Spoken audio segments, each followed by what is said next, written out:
Hello students, once again you are welcome to Chemistry My Dream, and again I am here with the chapter alcohols, phenols and ethers.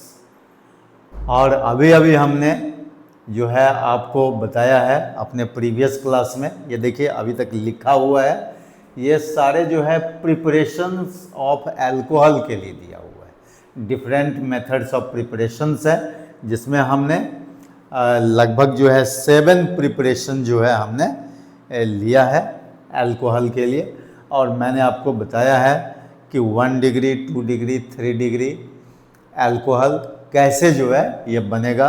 कहीं कहीं पर restriction रहा जहाँ पर कि केवल 1 डिग्री 2 डिग्री ही बना, हाँ, और 3 डिग्री नहीं बन पाया, जैसा कि हमने वो आपका रिडक्शन का केस लिया था जो कार्बोनाइल कंपाउंड्स के साथ था।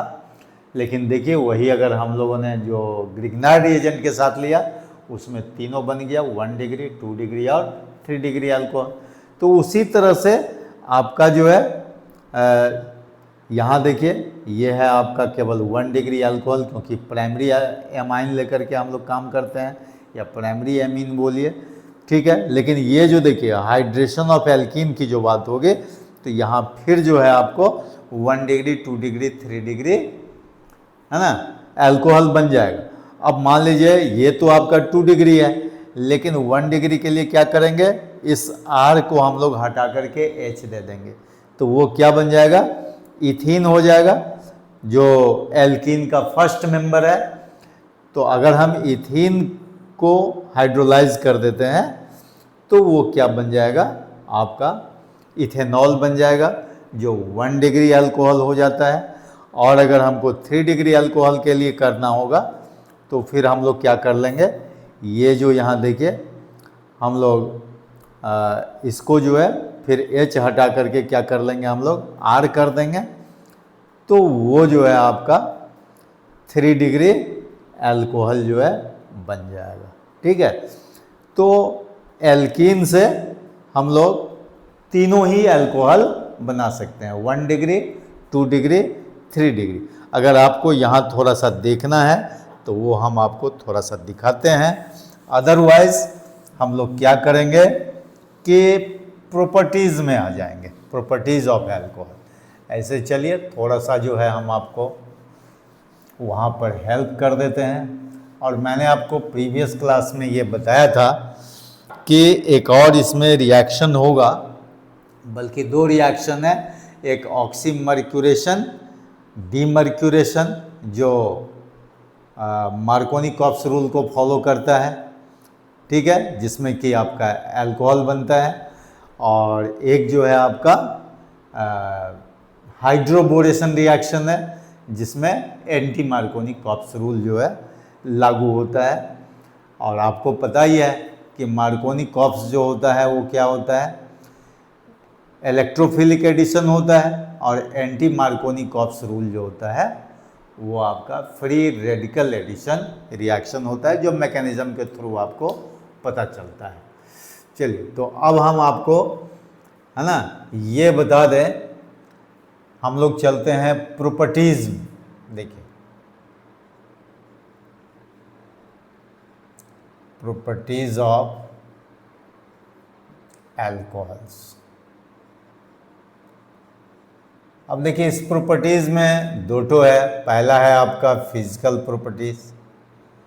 तो फिजिकल प्रॉपर्टीज जो होगा इसमें आपको हमने बताया हुआ है पहले भी कि हम लोग इसमें क्या चेक करते हैं, एक फिजिकल स्टेट चेक करते हैं, इसके बाद जो है कलर देखते हैं, सॉल्युबिलिटी देखते हैं। तो कहता है कि alcohols are highly soluble in water in each proportion. क्यों?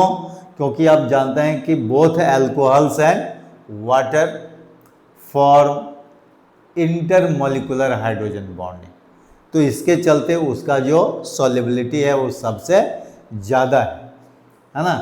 तो वो फिजिकल प्रॉपर्टीज़ में हो जाता है। अब उसी में मेल्टिंग पॉइंट बॉइलिंग पॉइंट की बात होगी। मान लीजिए ये तो alcohols are slightly polar liquid होता है, लेकिन इसको ज़्यादा आप नॉन पोलर सॉल्वेंट में ही यूज़ कर सकते हैं। लेकिन जैसे जैसे देखिए, अब सपोज कीजिए कि आपके पास में मिथेनॉल है, इथेनॉल है ना, इसी तरह से मान लीजिए प्रोपेनॉल है। एक एक कार्बन जो है आप चेन में बढ़ाते चले जाइए, ठीक है। ब्यूटेनॉल है, पेंटेनॉल है। तो इसमें बॉइलिंग पॉइंट किसका ज़्यादा होगा और किसका कम होगा? तो आप जानते हैं इसमें मिथाइल मतलब एल्काइल ग्रुप का साइज क्या हो रहा है, बढ़ते जा रहा है। तो एल्काइल ग्रुप का साइज बढ़ेगा तो वान डेर वाल्स फोर्स बढ़ जाएगा, और वान डेर वाल्स फोर्स बढ़ेगा तो बॉइलिंग पॉइंट क्या हो जाएगा, बढ़ जाएगा। तो उसी तरह से इसमें सबसे ज़्यादा बॉइलिंग पॉइंट किसका हो जाएगा, प्रोपेनॉल का होगा। तब किसका होगा, इथेनॉल का होगा, और फिर जो है मिथेनॉल का होगा। तो इस तरह से जो है ये बॉइलिंग पॉइंट पर जो है आप बात कर सकते हैं, मतलब फिजिकली। तो यही सब जो है फिजिकल प्रॉपर्टी में होगा, और जहाँ भी कोई reasoning based question physical properties पर होगा वो आपको कलेक्ट करके अलग से हम दे देंगे। लेकिन आप जानते हैं कि most of the properties are based on what chemical properties. Most of the questions, better you can say, कि अधिक से अधिक क्वेश्चंस जो है आपका केमिकल प्रॉपर्टीज पर ही होता है, जो मैंने आपको पहले भी बताया था। तो हम लोग केमिकल प्रॉपर्टीज डिटेल में देख लेते हैं। तो केमिकल प्रॉपर्टीज में देखिए यहाँ पर हम लिख भी देते हैं केमिकल प्रॉपर्टीज, लीजिए केमिकल प्रॉपर्टीज। तो ये केमिकल प्रॉपर्टीज जो है सबसे पहले हम लोग इसमें लेते हैं एसिडिक प्रॉपर्टी या एसिडिक कैरेक्टर। अब एसिडिक कैरेक्टर टेस्ट करने के लिए कि अल्कोहल्स आर वीक एसिड्स, इसके लिए हम लोग को क्या करना पड़ेगा कि देखिए हम लोग क्या करते हैं, इसको मेटल के साथ रिएक्शन कराते हैं। तो रिएक्शन विथ मेटल दे दीजिए। देखिए मेटल और मेटल हाइड्राइड भी जो लेंगे तो वो जो है आपका एसिडिक कैरेक्टर शो होगा। यहाँ देखिए क्या होगा, ये हो जाता है RONA, सोडियम एल्कोक्साइड हो जाएगा, और प्लस हाइड्रोजन गैस जो है रिलीज हो जाएगा, ठीक है। तो इसको हम लोग क्या बोलेंगे, सोडियम एल्कोक्साइड, ठीक है। तो एल्कोहल्स जब सोडियम मेटल के साथ, सोडियम इज एक्टिव मेटल, तो सोडियम पोटेशियम जो भी होगा एक्टिव मेटल के साथ क्या करेगा, ये हाइड्रोजन रिलीज करेगा और ये सॉल्ट देगा, ठीक है। तो ये क्या नाम हुआ इसका, सोडियम एल्कोक्साइड हो गया, ठीक है।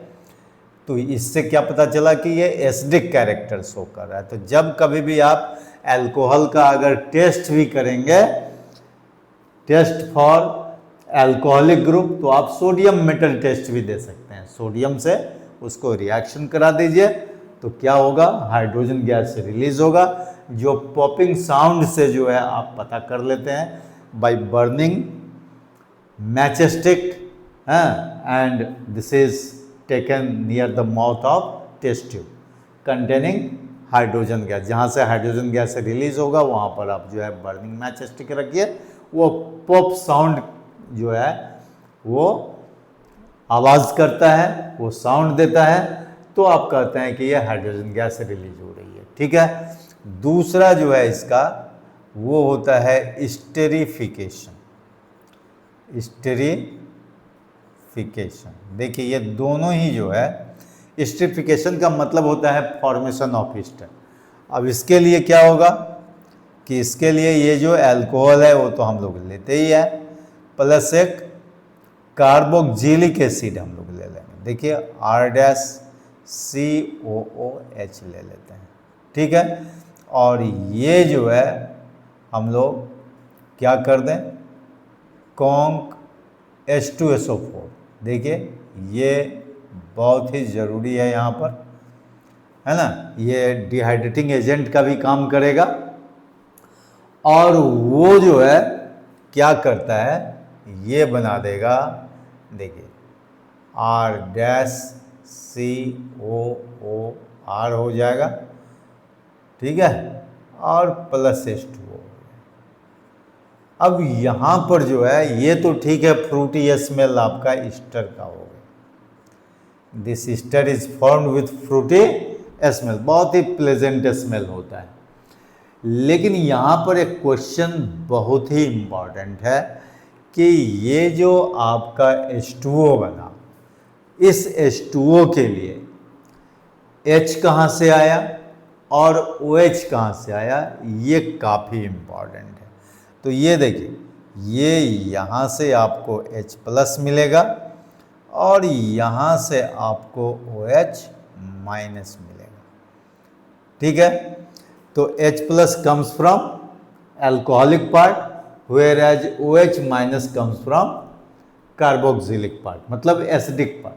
तो ये दोनों ही मिलकर के आपको क्या देगा, H2O देगा, ठीक है। और इस H2O को निकालने का काम कौन करता है, कॉन्सेंट्रेटेड सल्फ्यूरिक। तो ये काफ़ी जो है आपका फेमस रिएक्शन भी है, एक क्लास 10 में भी आप जो है कभी पढ़े होंगे, है ना।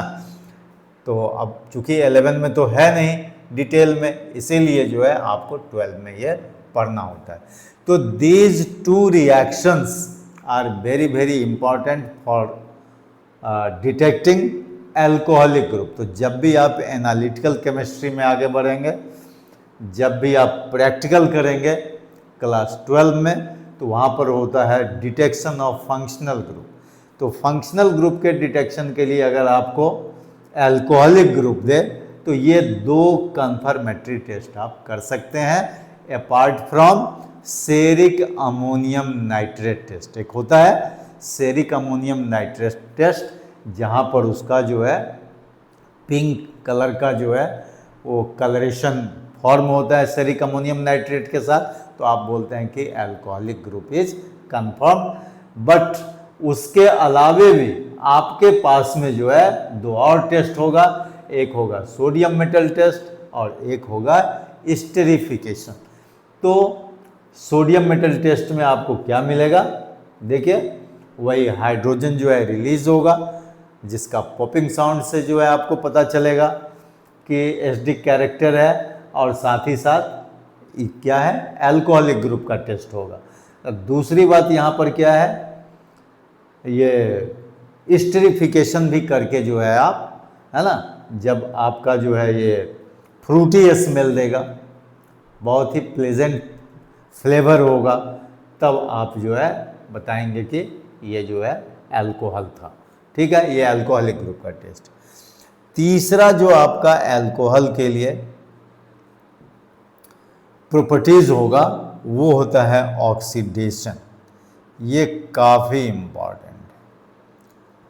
अब देखिए इस ऑक्सीडेशन के लिए हमारे पास में ए में कहता है कि in the presence of PCC, देखिए हम यहाँ पर RCH2OH ले लेते हैं, ये देखिए अल्कोहल है, और यहाँ पर हम लोग ले लेते हैं, देखिए प्लस O ले लेते हैं।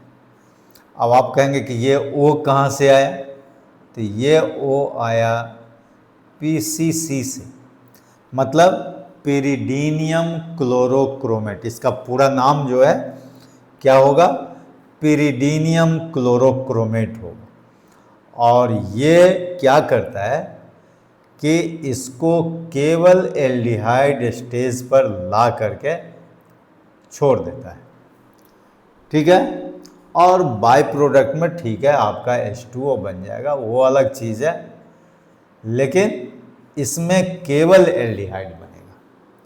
लेकिन यही अगर हम PCC नहीं लेकर के एसिडिफाइड पोटेशियम डाइक्रोमेट ले लें, जैसे यहाँ पर देखिए RCH2OH, और यहाँ अगर हम लोग ऑक्सीडेशन के लिए क्या ले लें, एसिडिफाइड पोटेशियम डाइक्रोमेट, देखिए H2SO4 प्लस K2Cr2O7 अगर हम लोग ले लें तो कहता है कि ये स्टेज जो है फाइनली कार्बोक्सिलिक एसिड बन करके रुकेगा। ठीक है, तो यहां पर क्या है, कार्बोक्सिलिक एसिड बन जाएगा, फाइनल स्टेज इसका होगा। लेकिन फर्स्ट वाला जो ये पिरिडीनियम क्लोरोक्रोमेट है, जिसका फॉर्मूला मैं आपको यहाँ लिख देता हूँ। देखिए इसका फॉर्मूला इनफैक्ट ये होता है CrO3, ये देखिए C5H5N.HCl, इतना इसका फॉर्मूला होता है। ठीक है, PCC का। और पूरा नाम क्या होता है, पिरिडीनियम क्लोरोक्रोमेट बोलते हैं, पिरिडीनियम क्लोरोक्रोमेट, जिसमें ये क्या होता है CrO3 C5H5N, ठीक है, और ये हो जाता है आपका HCl हो जाता है। ठीक है, इसको हम लोग पिरिडीनियम क्लोरोक्रोमेट बोलते हैं।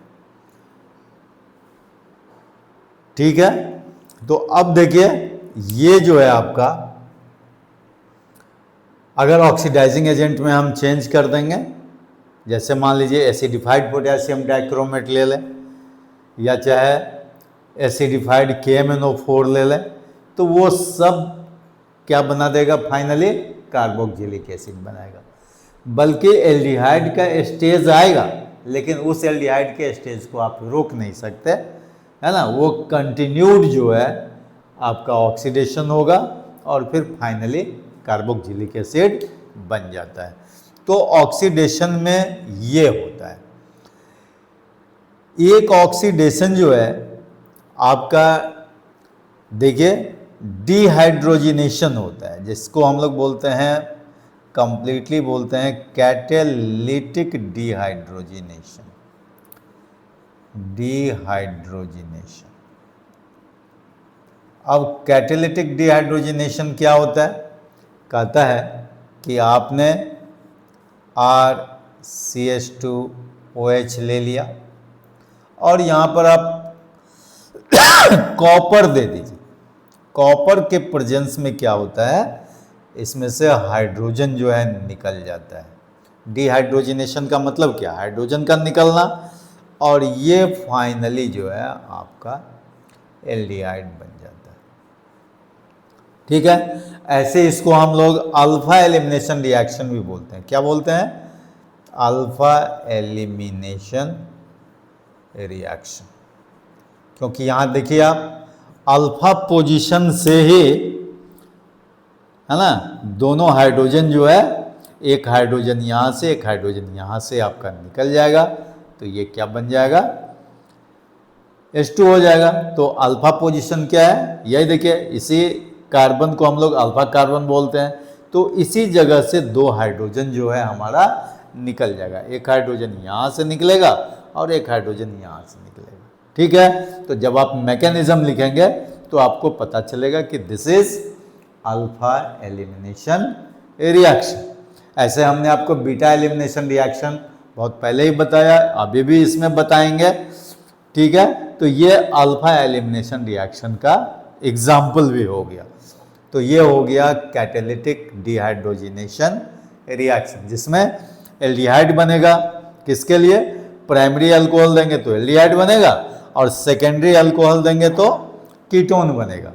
और टर्सरी अल्कोहल का कहता है कि वो रेसिस्ट करता है ना, उसका हाइड्रोजिनेशन पॉसिबल नहीं है, तो इसीलिए जो है वो आपका केवल प्राइमरी और सेकेंडरी अल्कोहल ही हम लोग ले सकते हैं। ठीक है, तो ये भी एक तरह का ऑक्सीडेशन ही है, क्योंकि रिमूवल ऑफ हाइड्रोजन क्या होता है, वो ऑक्सीडेशन होता है। ठीक है, तो इस ऑक्सीडेशन से बल्कि आप डिहाइड्रोजिनेशन ले लें तो फिर फर्दर एल्डिहाइड का कोई ऑक्सीडेशन का चांस नहीं बनता है। तो आइदर PCC ले लें, या फिर देखिए हम लोग, इसमें कोई रिस्क नहीं है डिहाइड्रोजिनेशन कराने में कॉपर के प्रेजेंस में। इसमें देखिए एल्डिहाइड का स्टेज केवल मिल जाता है। अगर हमको कीटोन लेना पड़े तो हम लोग यहाँ क्या कर लेंगे, सेकेंडरी अल्कोहल ले लेंगे, कीटोन भी बन जाएगा। ठीक है, तो ये एल्डिहाइड कीटोन में भी हम लोग देख सकते हैं। तो ये आपका रिएक्शन नंबर 4 हो गया, यानी प्रॉपर्टीज नंबर 4 हो गई। अब हम लोग फिफ्थ प्रॉपर्टी में आते हैं। देखिए प्रॉपर्टी नंबर 5 क्या है। अब प्रॉपर्टी नंबर 5 जो है ये आपका देखिए डिहाइड्रेशन हम लोग करते हैं। Dehydration by conc H2SO4। अब यही देखिए, यही आपका बीटा एलिमिनेशन रिएक्शन की तरह होगा। इससे R CH2 CH2 OH ले लीजिए और यहाँ पर कॉन्क H2SO4 ले लीजिए। तो ये क्या करेगा, ये भी डिहाइड्रेटिंग एजेंट है, ये एल्कीन बना देगा। अब आपको जो है पता लग जाएगा कि किस तरह से ये एल्कीन बना, और ये जो है आपका वाटर जो है डिहाइड्रेटेड होकर के निकल जाता है, जो कॉन्क H2SO4 जो है निकालने के लिए काफ़ी है। तो यहाँ पर ये कैटलिस्ट का भी काम करता है और डिहाइड्रेटिंग एजेंट का भी काम करता है। ठीक है, तो देखिए ये जो है ये हो गया अल्फा और ये कार्बन हो गया बीटा कार्बन।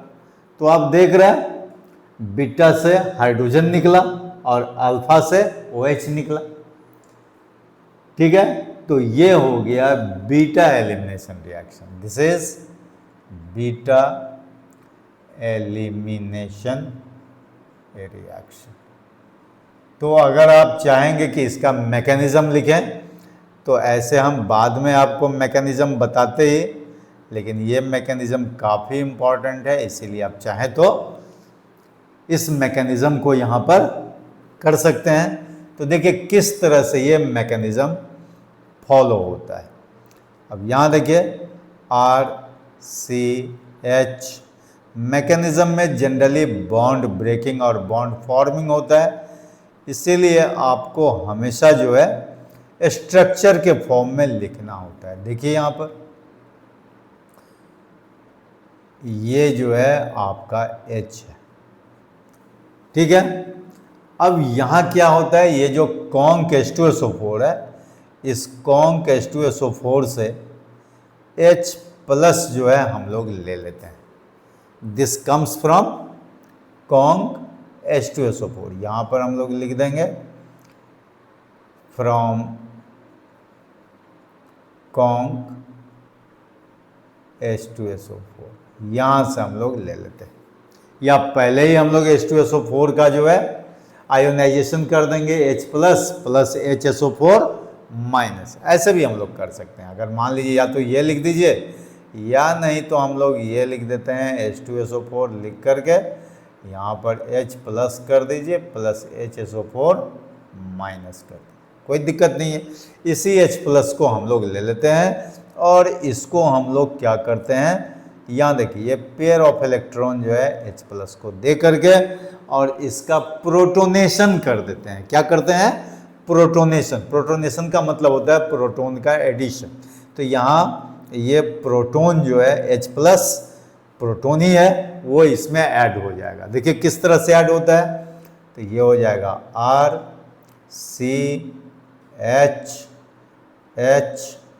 ये देखिए CH और ये जो है आपका O हो गया। इस पर आपका जो है देखिए यहाँ पर प्लस चार्ज हो जाएगा। ठीक है, और ये जो है ये देखिए ये पेयर ऑफ इलेक्ट्रॉन आप यहाँ दिखा दीजिए। ठीक है, और ये आपका एक H यहाँ पर है और एक H जो है देखिए यहाँ आपका आ गया। ठीक है, अब ये जो आप देख रहे हैं, ये जो सिग्मा बॉन्ड है ये टूट करके आपका जो है ये तो पॉजिटिव सेंटर हो गया, इधर आ जाएगा। तो वो जैसे ही वहाँ आ जाएगा तो ये क्या बन जाएगा, देखिए ये तो फिर से H2O हो जाएगा, ये H2O यहाँ निकल जाएगा और बाकी आपका ये देखिए RCH, ये देखिए CH, ये यहाँ पर पॉजिटिव सेंटर जनरेट हो जाएगा जिसको हम लोग कार्बोकेटाइन बोलेंगे। और ये जैसे ही यहाँ पर कार्बोकेटाइन होगा तो ये देखिए ये जो आपका बॉन्ड है CH बॉन्ड ये टूट करके इस यहाँ आ जाएगा C की तरफ, तो मतलब एक बॉन्ड बन जाएगा और ये H प्लस बन करके निकल जाएगा। तो आइदर उसको H प्लस बोलिए या यहाँ पर हम लोग माइनस ही लिख देते हैं H प्लस, दोनों में से कोई भी लिख सकते हैं। तो ये हो जाएगा RCH, ये डबल बॉन्ड हो जाएगा CH और ये H हो गया। अब ये पॉजिटिव सेंटर हट गया, जैसे ही ये बॉन्ड टूट करके इधर आ जाएगा तो यहाँ निगेटिव सेंटर होगा, तो निगेटिव पॉजिटिव कैंसिल हो गया, ठीक है। और ये जो है देखिए H प्लस बन करके निकल गया, ठीक है। तो इस तरह से क्या बन गया हमारा, ये एल्कीन बन गया, यहाँ लिख दीजिए एल्कीन। और ये जो है आपका मैकेनिज्म हो गया इसका। तो 2 मार्क्स का मैकेनिज्म भी कभी कभी यह पूछता है। तो डिहाइड्रेशन बाय कॉन्क H2SO4, तो ये बन जाता है आपका एल्कीन बन जाता है। लेकिन यही डिहाइड्रेशन अगर हम लोग एक्सेस ऑफ अल्कोहल ले लें, सपोज कीजिए यहीं पर मैं स्टार मार्क दे करके दिखा देता हूँ कि अगर यहीं पर हम लोगों ने ये ले लिया एक्सेस, यहाँ लिख दें हम लोग एक्सेस, ठीक है। और ये देखिए वही हम लोग कॉन्क H2SO4 ले लें, तो ये एक्सेस होगा तो ये कम हो जाएगा कॉन्क H2SO4। तो यहाँ पर हम लोगों को सिमेट्रिकल ईथर बनेगा। क्या बनेगा, सिमेट्रिकल ईथर बन जाएगा। और ये सिमेट्रिकल ईथर आप इस तरह से जो है आप लिख सकते हैं। देखिए ये सिमेट्रिकल ईथर बनता है, ये जो है आपका सिमेट्रिकल ईथर बन जाएगा। इसको हम लोग बोलेंगे सिमेट्रिकल ईथर। तो इसको भी हम लोग 2 बार पढ़ लेंगे, एक बार यहाँ हो गया और एक बार जो है जब ईथर हम लोग डिस्कस करेंगे, ईथर का प्रिपरेशन डिस्कस करेंगे, तो फिर से वहाँ पर इस रिएक्शन को हम लोग रिकॉल करेंगे, ठीक है। और वहाँ सिमेट्रिकल ईथर बनेगा, ठीक है। तो वहाँ भी हम लोग देखेंगे कि ये जो है कैसे SN1 या SN2 रिएक्शन जो है फॉलो करता है, वो वहाँ पर हम लोग मैकेनिज्म के थ्रू बताएंगे, ठीक है। तो ये हो गया आपका डिहाइड्रेशन बाय कॉन्क H2SO4। तो ये देखिए इस केस में यहाँ पर H2SO4 ज़्यादा अमाउंट में है, ये एक्सेस होगा, है ना, और ये अल्कोहल कम होगा तो एल्कीन बन गया। लेकिन जैसे ही हम लोग अल्कोहल का अमाउंट बढ़ा देंगे in comparison to concentrated sulphuric acid, तो फिर वो सिमेट्रिकल ईथर बन जाएगा। तो this is also very important thing, इसको याद रखने की ज़रूरत है। तो इतने आपका जो है ये प्रॉपर्टी हो गया, 5 प्रॉपर्टीज़ हो गए। इसके बाद अगर आप चाहते हैं तो और भी होगा, जैसे आपने हेलो एल्केन हेलो एरिन्स में पढ़ा था कि उसको अगर आप रिपीट करना चाहते हैं तो रिपीट कर दीजिए। देखिए इस सब में लेकिन हम लोग अधिक टाइम नहीं दें क्योंकि ऑलरेडी जो है हम लोग ये सब डिस्कस कर चुके हैं। अगर आपको हेलो एल्केन बनाना होगा तो फिर क्या करेंगे, देखिए PX5 PX3HX और क्या हो जाता है SOCl2 हो जाता है। तो ये आपका RX बन जाता है। हम बाई प्रोडक्ट छोड़ दे रहे हैं, क्यों? क्योंकि हम ऑलरेडी जो है हैलो एल्केन में डिस्कस कर चुके हैं। तो जो मेन प्रोडक्ट है उसको हम लोग जल्दी से लिख लें। और सातवां जो होता है वो आप ले लीजिए एस्टेरिफिकेशन के लिए। देखिए वो तो हम लोगों ने काम कर लिया है एस्टेरिफिकेशन में, ठीक है। एस्टेरिफिकेशन हम लोग देख चुके हैं, जो आपका एस्टर बना है। अगर आप चाहें तो अमोनिया के साथ रिएक्शन कर सकते हैं, रिएक्शन विथ अमोनिया कर सकते हैं, जहां पर आपको हॉफमैन अमोनोलाइसिस भी इसको हम लोग बोलते हैं, टू फॉर्म। देखिए हर तरह का एमीन मिल जाएगा, 1 degree, 2 degree and 3 degree amine, माने primary tertiary and primary secondary and tertiary amine आपको मिलेगा। अगर आप चाहेंगे कि अल्कोहल से अमोनिया का रिएक्शन, तो आप इस तरह से रिएक्शन करा सकते हैं। देखिए आपको पता लग जाएगा। अमोनिया को हम लोग इस तरह से प्रोजेक्ट करते हैं, ठीक है। और यहाँ पर एक डिहाइड्रेटिंग एजेंट जो है, अब याद रहे कि डिहाइड्रेटिंग एजेंट हम लोग कॉन्क सल्फ्यूरिक एसिड यहाँ पर इस्तेमाल नहीं कर सकते हैं। और एक क्वेश्चन भी पूछता है कि for drying ammonia we can not use conc H2SO4, why? क्योंकि वहाँ पर अगर हम लोग कॉन्सेंट्रेटेड सल्फ्यूरिक एसिड यूज करेंगे तो वो अमोनियम सल्फेट बन जाता है, न कि इसको डिहाइड्रेट करता है, ठीक है। तो इसीलिए यहाँ पर हम लोग कॉन्सेंट्रेटेड सल्फ्यूरिक एसिड नहीं यूज करके हम लोग क्या यूज कर दें? देखिए CaO वगैरह यूज कर लेते हैं, कैल्शियम ऑक्साइड यूज कर दीजिए, ZnCl2 यूज कर दीजिए, है ना। एनहाइड्रस वो सब क्या करेगा कि वाटर को एब्जॉर्ब कर लेगा और ये जो है आपका 1 डिग्री एमीन बनाएगा। अब कहता है कि अगर 2 डिग्री एमीन बनाना हो तो फिर आप क्या कीजिए कि एक मोल जो है, चाहे सिमेट्रिकल मतलब सेम अल्कोहल हो या डिफरेंट अल्कोहल हो, आप ले लीजिए और फिर से यहाँ पर क्या हो जाएगा, H2O निकल जाएगा, तो RNH R- बनेगा। देखिए ये क्या हो जाएगा, 2 डिग्री एमीन हो जाएगा। ये जैसे 1 डिग्री हुआ एमीन, तो ये कितना हो गया, 2 डिग्री एमीन हो जाएगा। और अभी भी एक H बचा हुआ है, तो एक बार और आप जो है क्या ले लेंगे, R OH।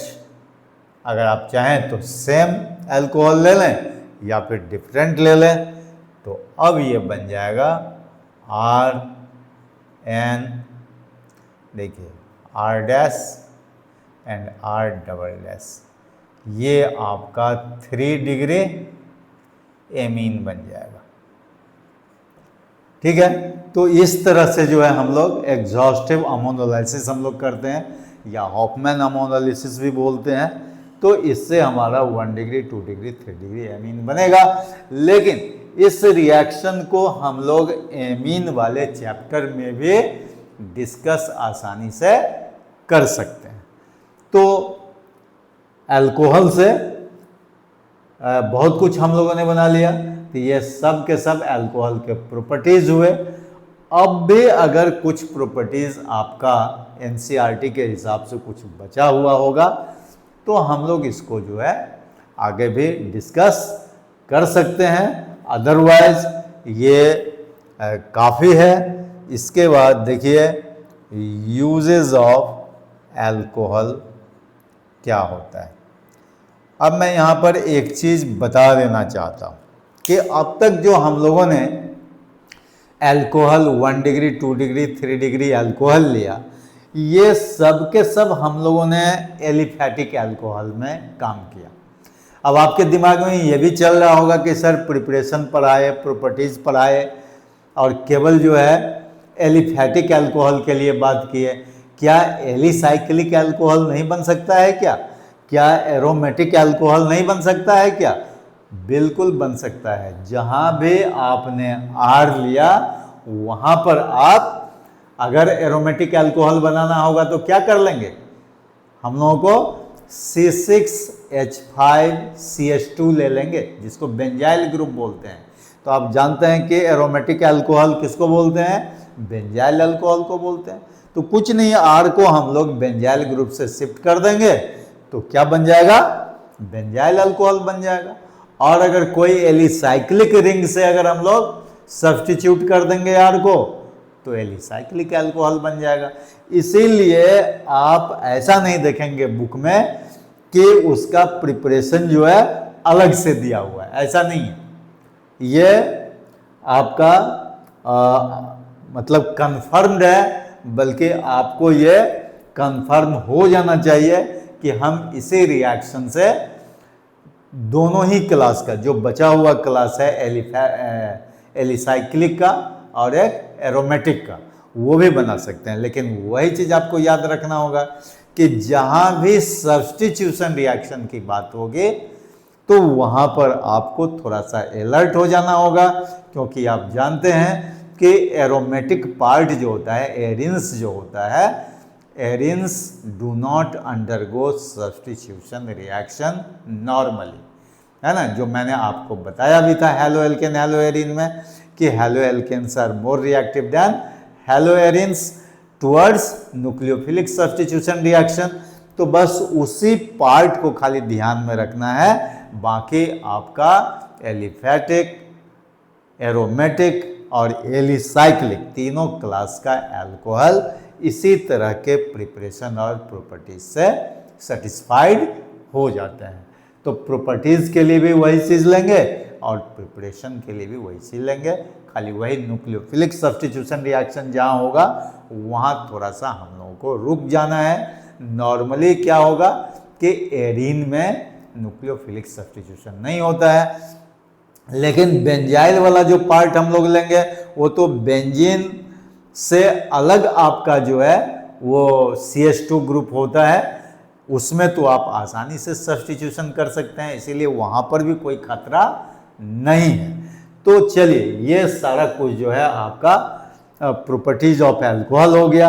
अब यूजेज ऑफ अल्कोहल जो है, अल्कोहल का काफ़ी यूज होता है, खास करके ये in the field of medicine जो है अल्कोहल का हम लोग काफ़ी यूज़ करते हैं। और ऑर्गेनिक सिंथेसिस के लिए तो अल्कोहल हम लोग यूज़ करते ही हैं। साथ ही साथ इसमें देखिए हम लोग अल्कोहल के लिए एब्सोल्यूट अल्कोहल, जिसको हम लोग क्या बोलते हैं, 100% इथेनॉल बोलते हैं, इसको हम लोग एब्सोल्यूट अल्कोहल बोलते हैं।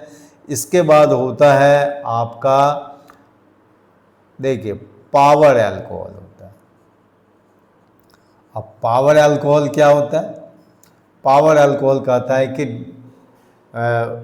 During the crisis of petrol जो है आप पावर अल्कोहल के रूप में, है ना, during crisis of petrol, crisis of petrol और गैसोलीन जो आप बोलते हैं, ठीक है, तो वहाँ पर आप पावर अल्कोहल मतलब इथेनॉल का इस्तेमाल कर सकते हैं।